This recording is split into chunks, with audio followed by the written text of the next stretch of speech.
بسم اللہ الرحمن الرحیم۔ رمضان کی اصل تیاری کیا ہے؟ رمضان کی اصل تیاری یہ ہے کہ آپ اپنا ذہن بنائیں، آپ اپنا نظام الاوقات بنائیں۔ جیسے ہی رمضان آئے گا میرا فیس بک، میرا یوٹیوب، میرا ٹک ٹاک یہ سب بند۔ واٹس اپ یہ اسلامی چینل ہے، یہ اسلامی گروپس ہے، یہ اسلامی دینی باتیں، یہ سب دھوکہ دینے والی باتیں ہیں، ٹائم کو ضائع کرنے والی باتیں۔ جیسے ہی آپ کام سے فارغ ہو جائیں فَفِرُّوا إِلَى اللَّهِ، آپ کی دوڑ موبائل کی طرف نہ لگے، آپ کی دوڑ مسجد کی طرف لگے۔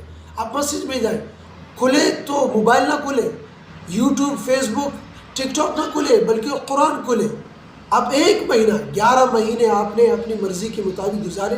1 مہینہ آپ صحابہ کرام رضوان اللہ تعالی علیہم اجمعین کے نقش قدم پر چڑھے، آپ دوڑ لگائیں، ریس لگائیں۔ صحابہ کرام اعمال میں ایک دوسرے سے آگے بڑھنے کی دوڑ لگایا کرتے تھے، ریس لگایا کرتے تھے۔ میں اعمال میں اس سے آگے بڑھ جاؤں، اس سے آگے نکل جاؤں۔ تو 1 مہینہ آپ صحابہ کرام کے نقش قدم پر چلے، دوڑ لگائیں۔ اس مہینے میں 10 قرآن ختم کروں گا، میں 20 قرآن ختم کروں گا۔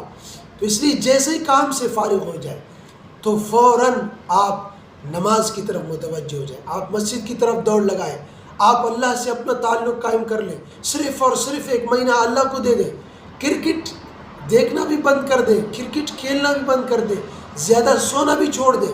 صرف اور صرف یہ 1 مہینہ کام کاج کے علاوہ اللہ کو دے دیں، قرآن کو دے دیں۔ آپ کا تعلق صرف اور صرف اللہ کے ساتھ جڑے اور خوب روئیں، خوب اللہ سے مانگیں، زیادہ سے زیادہ قرآن ختم کریں۔ یہ 1 مہینہ یہ رمضان کی اصل تیاری ہے، یہ رمضان کا اصل استقبال ہے۔